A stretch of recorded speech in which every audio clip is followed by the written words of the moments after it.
Mañanas en Libertad, con Luis del Pino.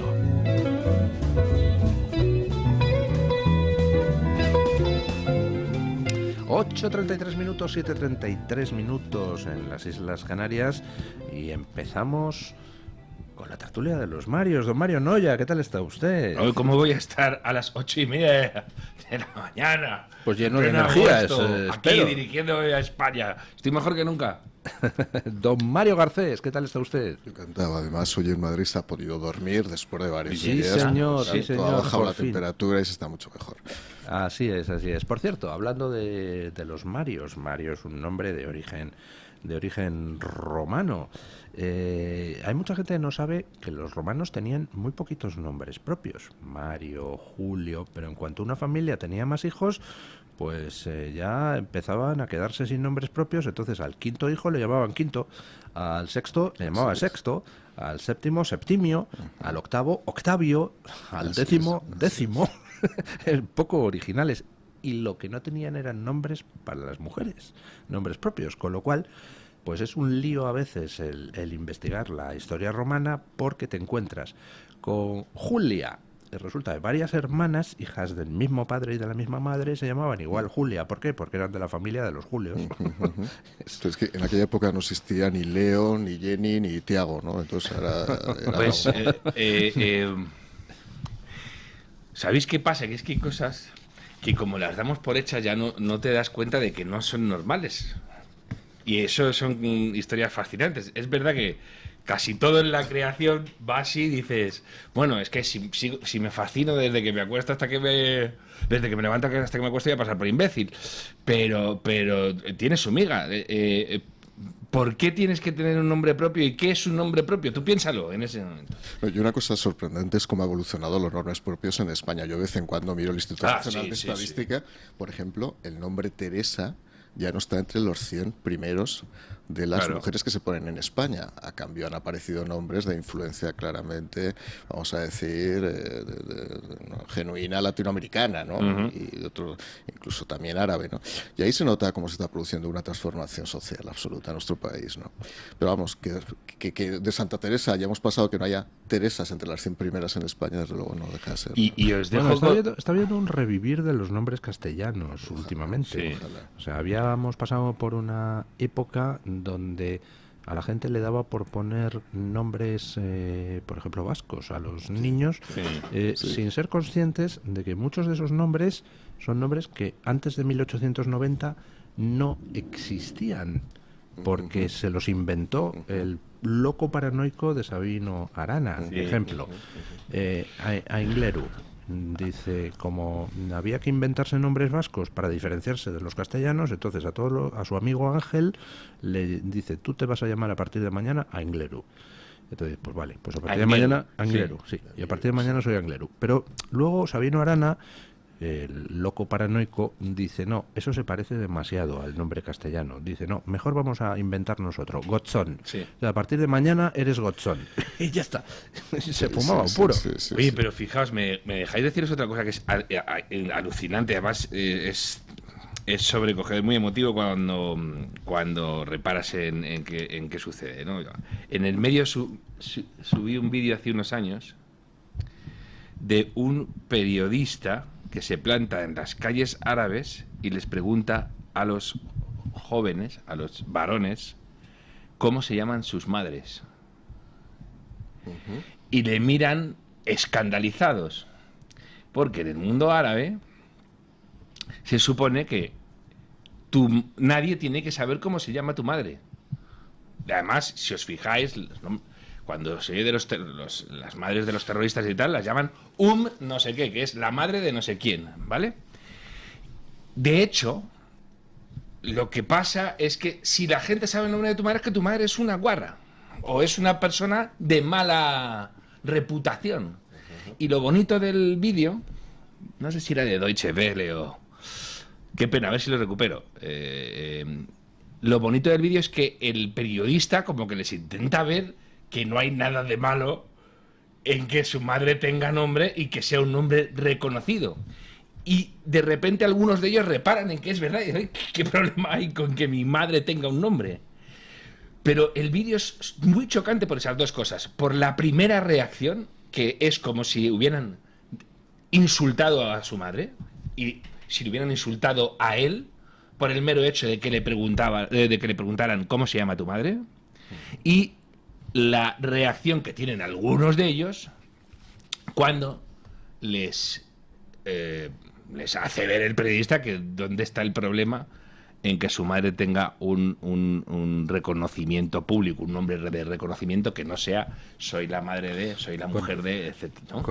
Con respecto a eso de las primeras reacciones y de las costumbres, me acuerdo de un viaje de trabajo que estuve en Taiwán, allí con un amigo taiwanés. Quedamos una noche, él, su novia, su mujer y yo. Entonces ellos tenían un niño y entonces les pregunto, ¿y dónde habéis dejado al niño? Dice, no, con los abuelos. Y digo, ¿con cuáles? ¿Con tus padres? Le digo a él, o con los tuyos, le digo a ella. Y me miraron los dos con una cara como diciendo, ¿qué dice el flipao este? Porque en la cultura china los abuelos son los paternos, o sea, los maternos no son nada, no existen.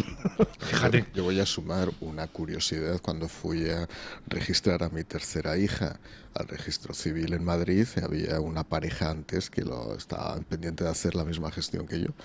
Y me acuerdo que cuando ella se levanta para hablar con el oficial del registro civil y decirle los datos, se dirige en ese momento, se gira la cabeza, se dirige al aparentemente padre y dice, ¿pero tú cómo te llamas?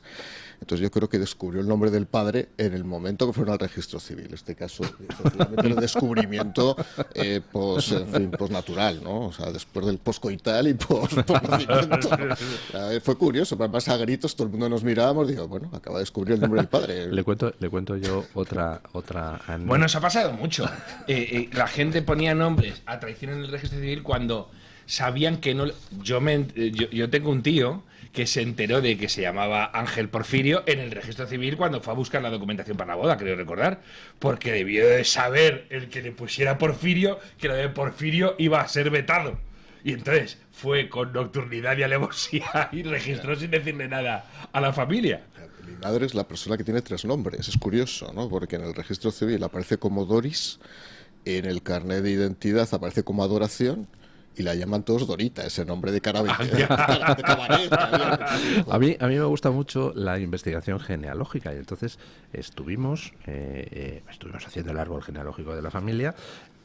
Lo típico, pues empiezas buscando las partidas de nacimiento de los familiares más próximos, ¿no? De las generaciones más próximas, que eso puedes llegar hasta 1870 según los sitios, que es cuando se inaugura el registro civil en España.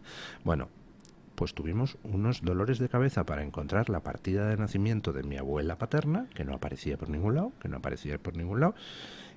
Se había quemado el registro civil de Lanzarote y entonces resulta que la muy cuca, como hubo que rehacer un montón de partidas, pues a la hora de rehacer la partida se quitó 6 años y entonces no encontrábamos por ningún lado la partida de nacimiento. Y no la flores sin saberlo en aquel momento, que si no... Qué bueno. Y hablando de eso, de descubrir el día en que vas a inscribir algo, una información que no te esperabas, le cuento 2 anécdotas. En la casa donde yo vivía de niño había un conserje, ¿no?, que se llamaba Eusebio. Y entonces todo el mundo le llamaba Eusebio, menos su mujer. Todo el mundo le llamaba José, porque es que la mujer se negaba a llamarle Eusebio, porque era la típica relación que se inició cuando él había hecho la mili. Entonces las típicas cosas de ligas con una chica, entonces dices, ¿cómo te llamas? Y en lugar de decirle que se llamaba Eusebio, le dijo que se llamaba José. Y cuando llegaron a casarse, descubre que se llamaba Eusebio. Y dice, que te llamas Eusebio. Y dice, pues a partir de ahora vas a ser José toda tu vida. Entonces efectivamente todo el mundo le conocía como José, aunque se llamaba Eusebio. Y la segunda anécdota. Mi madre y sus hermanas fueron a una estancia de verano en Alemania, siendo jóvenes, y entonces allí, pues la hermana mayor conoció al que luego sería su marido, ¿no? Y entonces, pues nada, cuando llegaron a casarse, ya un par de añitos después, descubrió el marido que mi tía le había dicho que tenía 6 años menos de los que realmente tenía. Oye, pero esto de los nombres es bastante importante. Y mira, estamos haciendo hoy antropología en vez de... Yo recuerdo una vez en Canal Plus estaban emitiendo un reportaje sobre la Legión. Y pues eso, estaban preguntando a los legionarios. Y había uno, pues yo estoy aquí porque me llevo mal con todo el mundo, empezando por mis padres y no sé cuánto. Era un espectáculo ver el este. Y de repente enfocan a un negro azul, de los que son azules, de 2 metros, y le dicen, ¿y tú cómo te llamas? Y dice, yo me llamo Buselembala Boloqué. Dice, pero me dijo, el primer día que llegué aquí, me dijo el sargento, tú a partir de ahora se llama Manolo. Y de broma, todo el mundo sabe, bueno, mucha gente sabe que los chinos, cuando vienen aquí, tienen un nombre oficial español y el nombre chino. Sí, sí, sí. Porque... Bueno, aquí en España tenemos la historia de los japoneses que vinieron con la embajada fascinante la del dirigente japonés. Entonces llegaron a Sevilla y algunos pues no se volvieron para su tierra, se aposentaron allí y entonces, como tenían unos apellidos impronunciables, pues entonces dijeron Japón, y entonces ahora tienes un montón de gente en Corea. En Corea, es en Corea del Río. Que se apellidan Japón y que son descendientes de aquellos japoneses. Hay un documental en Netflix sobre esta historia fascinante, y hay una película de humor de... Ay, no me acuerdo cómo se llama este chico. No me acuerdo de cómo se llama. Es un humorista español el de Aída, el protagonista, no sé cómo se llama, no me acuerdo ahora. Y cuenta, está basada en esta historia. Paco León. Y... No, me la ha soplado don David desde el control. Un árbitro de fútbol muy conocido, Japón. Sí, que se llamaba Japón. Y de verdad, la historia es muy interesante porque además, bueno, don Luis, de hecho, se parece a cosas que usted plantea en su libro sobre Fernando VII. Imaginaos lo que eran las comunicaciones entonces y cómo operabas, con qué información operabas en cuestiones de calado trascendental. Es decir, ha habido guerras porque no te ha llegado a tiempo una documentación que ha mandado un tipo hace un mes. Sí. Pues imaginaos estos, imaginaos Japón, un reino súper cerrado, etcétera, y de repente deciden iniciar una aproximación, una de las grandes potencias de Occidente, con Japón, y están por medio unos jesuitas que intentan hacer todo esto. Japón manda una expedición a ver qué sucede. El Guadalquivir era navegable y están la comitiva japonés por Coria y le dicen, no subáis más que nos van a cortar la cabeza. Y se quedan ahí. Fijaos, es muy interesante porque ¿qué habrá pasado, qué no ha pasado? De repente se queda mucha gente varada ahí. Imaginaos lo que debía ser japonés en Coria hace 5 siglos y consiguieron hacer su vida. Porque ya digo, de hecho hay japoneses, ahora hay una especie de turismo de investigación ancestral de japoneses que van a Coria a ver a ese reducto de japoneses españoles. Bueno, hablando de esa costumbre de los españoles de poner nombres a las cosas que no se pueden pronunciar y tal, y dice, no, a partir de mañana te llaman Manolo y tal, ¿no? Yo me acuerdo que cuando conocen ustedes la ópera Carmen, ¿no? Y saben que uno de los personajes es el tabernero. Nombre del tabernero, Lelas Pastia. Y dices, ¿qué narices? O sea, Mérimée, ¿qué hizo aquí? Se inventó un nombre así exótico y dice, nombre exótico de español, Lelas Pastia. ¡Hala! Y se fuma un puro, ¿no? Eso era lo que yo pensaba. Pero luego, de repente, me topé un día con que Pastia es un apellido rumano. Y claro, Lilas, ¿de dónde viene? De Ilia. Ilias, claro. Pastia. Es decir, posiblemente existió ese tabernero, un rumano, que quizá sí, gitano, claro. que llega Exacto, a Sevilla, exacto. se instala allí, monta su taberna y dice, ¿cómo te llamas, Quillo? Y Exacto. dice, Elias, y dice, Lelas, pues ala, Lelas Pastia, y ya está, ¿no? Yo has comentado lo de Japón, Sevilla, seguramente nuestros oyentes saben la tradición de por qué en España a los árbitros se les identifica con 2 apellidos, a diferencia del resto pues de yo no me países. lo sé. Esa no me la sé yo tampoco. Pues porque en la época de Franco había un árbitro que se llamaba Franco. Y cada vez que... ¿En serio? Es cierto, lo podéis comprobar.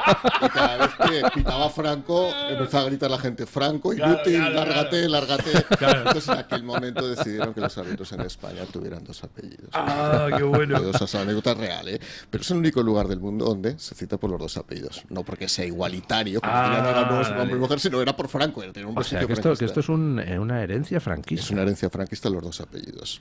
Pero la gente insultaba a Franco el árbitro. Ay, qué Solo bueno. podéis comprobarlo. Fue en el ABC donde salió una vez la crónica del tiempo, donde a uno le echaron del periódico porque la crónica decía reina un fresco general procedente de Galicia. Sí, sí. Pero pero ¿en qué fue? No, pero fue yo creo que fue en Hermano Lobo. Fue en una revista de humor y fue la portada. No sé si Hermano era. Lobo, puede ser. No sé si era en Hermano Lobo o en la. ¿Cómo se llama? La más famosa de antes, con la cabeza yo. La Codorniz. En la Codorniz. Y ponía. Y había otra que se llamaba Don José, Eh. que también publicaba cosas extraordinarias, como aquella coplilla de le estás pidiendo peras a ese olmo, mira qué gracia. Pero ¿cómo va a darte ese olmo peras si es una acacia, no? Claro, exacto. Bueno, esta tertulia está un poco rara, ¿no? Estamos aquí hablando de, en fin, con la cantidad de cosas que están pasando por el mundo. La primera de todas... Bueno, perdón, una butad. Me dice un amigo, dice, a los árbitros se les nombra por los 2 apellidos para que además de poder cagarte en su padre, puedas cagarte en su padre. También podría ser una explicación. Bueno, la verdad es que se pone muy interesante lo de Venezuela, porque ayer se filtró el informe de los observadores de la ONU, que el propio Maduro había llamado a verificar la integridad de las elecciones, diciendo que la integridad de las elecciones, en fin, que no se ha visto nunca un fraude similar en un país democrático, y que eso de anunciar unos resultados dando como ganador a Maduro sin publicar las actas correspondientes y sin desglosar esos resultados, pues que no cuela en absoluto a lo que el régimen de Maduro ha respondido diciendo eso no es un panel de la ONU, eso es un panel de basura. Vamos, otros que forman parte ya de la fachosfera para los restos, junto con la oposición venezolana, Elon Musk, Twitter, WhatsApp, TikTok, vamos, todo. Es tan evidente el fraude que ha cometido el dictador que ya nadie se atreve a validarle, salvo los de siempre, Nicaragua, Cuba, Rusia, Irán, etcétera. Ya hasta sus amigos del Foro de Puebla pues se han negado a validar las elecciones, pero ahora están con una movida intentando comprar tiempo para el tirano por el procedimiento de decir que quizá habría que repetir las elecciones. es que tiene narices, ¿no? Fijaos, porque lo que sucede en Venezuela, lo de Venezuela tiene muy mal remedio bueno. Un muy mal remedio que no sea un conflicto civil tremendo, ¿vale? Así de claro. Entonces, ¿qué sucede? Pues que se está dando la alternativa por parte de la oposición, que es, vale, pues vamos a hacer unas elecciones. Y os vais, y las perdéis y os vais. Y tampoco. Es que yo no sé qué se está pidiendo a los venezolanos por no hablar de la poca vergüenza, de la indecencia de buena parte de la clase política europea. A Europa es normal que se le empiece a tener bastante tirria por ahí fuera, porque vamos dando lecciones, vamos mirando la matrícula a Estados Unidos, a Israel, etcétera, y sin embargo a este tipo de canallas, de asesinos, de ladrones que han destrozado a ojos vistas de todo el mundo un país que era muy próspero, a eso sin embargo, oye, que mira, que si no te importa, que vamos a ver, vamos a repetir las elecciones. Pero ¿de qué estamos hablando aquí? ¿De qué estamos hablando y de qué vas, Europa? Porque les oyes y dices, a los mismos que... Voy a retirar al embajador de no sé dónde. Ah, sí, que vas a retirar el embajador, ¿por qué? ¿Qué ha pasado, hijo de mi vida? ¿Qué ha pasado? ¿Qué ha pasado? ¿Qué le han dicho a tu mujer? ¿Qué le han dicho, hijo de mi vida? ¿Qué ha pasado? Fíjate, la cuestión es cómo Maduro se expone ya previamente a celebrar unas elecciones a sabiendas de que materialmente las iba a perder. Por lo tanto, ¿qué pasa por esa cabeza? Por esa cabeza pasa que me da igual perder las elecciones. Voy a orquestar un procedimiento para continuar. ¿Y cuál es el procedimiento? Falsear fraudulentamente las actas electorales o negar a darlas, ¿no? Pero él ya asumía eso, es decir, él no creo que tuviera en la cabeza pensar que iba a ganar las elecciones. Él sabía, porque la gente, eso se palpa en la calle, que había un movimiento de cambio brutal. Por lo tanto, él se expone libremente a que toda la comunidad internacional y toda la oposición se revuelva contra él, con evidentemente el riesgo y la amenaza que supone eso, pero le da absolutamente igual. Por eso tienes tu razón, don Mario, y es que al final, si a un tipo que ya convoca unas elecciones sabiendo que las va a perder y las va a falsear, y sabe que va a tener toda la comunidad internacional en contra, va a intentar ahí mantenerse de cualquier manera, y la única forma posible, lo hablábamos la semana pasada en este mismo programa, va a ser a través de un enfrentamiento civil. Lamentablemente es así. La comunidad internacional es una comunidad basada en la pasividad, sí, en los pronunciamientos internacionales. Ahora estamos en pleno letargo estival, tanto para Puigdemont como para Venezuela. La gente está ahora mismo en la hamaca con el bañador. Esta es la sociedad hedonista en la que vivimos, no solamente en España. Los políticos españoles se han olvidado de Venezuela prácticamente todos, salvo 2 fotografías o 2 vídeos que suben a redes sociales para aparentar que siguen vivos entre la inmundicia de las langostas y de los percebes. Esa es la realidad, ¿no? Pero ¿cómo acabar con esto? Lo decías tú muy bien. O sea, va a ser la propia sociedad. Antes, fuera de micrófono, hablábamos de Cuba. Cuba también. Es verdad que hay diferencias desde el punto de vista hasta, vamos a decir, sociológico entre Cuba y Venezuela, pero hasta que Cuba internamente no se revuelva, en este caso contra el nuevo presidente cubano, pues evidentemente eso va a perdurar, porque la comunidad internacional se ha vuelto una cosa indolente y además basada en un método asambleario de Naciones Unidas donde se protegen incluso dictaduras. Entonces, a partir de ahí, la solución no va a venir de fuera. Bueno, no va a venir de fuera. O sea, hay países que sí están presionando a Venezuela. Sí. O sea, Estados Unidos presiona, pero con un toque cerdeante. Pero hay otros países, incluido el Chile de Boric, que están diciendo que Maduro debe la OEA. Ya. Quien no presiona, evidentemente, es ni China ni Rusia, que les interesa enormemente que Maduro... Ni Zapatero. Ni Zapatero. Bueno, Zapatero ni es Zapatero. El verso perdido ya de Puebla. Ya, pero mira, es que fijaos, no, es que mira... iba a decir esto, bueno, no. Se puede decir. Pero... No, es que necesitamos saber. Necesitamos saber. Ya está. O sea, estos tipos que se pasan la vida metiendo en la cárcel retóricamente a todo el mundo, necesitamos saber qué pasa con este tío. Con este pájaro. ¿Qué pasa? No, porque es que es muy grave, hombre. Y las peores acusaciones que se han lanzado contra Zapatero no han sido por parte de la derecha, precisamente. Piedad Córdoba, ya os digo yo que no era de centro reformista. La senadora más cercana a las FARC que había en Colombia. ¿Y qué dijo en una televisión directamente? ¿No? Dijo a Zapatero, o no sé si fue Zapatero, nos dijo que les habían dado una mina de oro. Creo que es, ahora lo confirmo, literal. No, es que hay que saberlo. Porque este tipo de cosas, también hemos hablado en alguna tertulia antes con don Luis.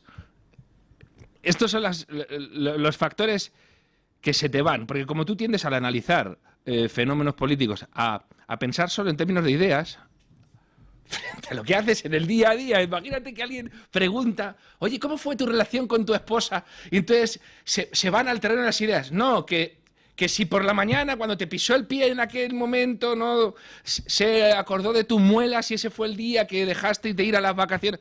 Como la gente ve que las explicaciones de los fenómenos cotidianos se bajan a eso. Vale, pues en la política pasa igual. Oye, ¿por qué no se ha avanzado más en la investigación por esto? Claro, no, las ideas, el socialismo. Que ¿quién se está llevando la pasta? que quién se está llevando la pasta y quién está negociando con esta banda, etcétera. ¿Y quiénes son? En Venezuela ha habido mucho dinero, lo sigue habiendo, y no está en la calle. Vale, ¿que quién tiene ese dinero? Y cuando tú te enteras de ese tipo de cosas, explicas mucho más. Podemos preguntarle a Monedero, ¿no? ¿Quién tiene ese dinero? O a quien recibió en el aeropuerto a Delphi sus 40 maletas. Joder, es que es tremendo. O a quienes participaron en la venta de fragatas a Venezuela, ¿no? Claro. No sé, podríamos hacer tantas preguntas. O a quienes han recibido concesiones en el arco minero y petrolífero del Orinoco.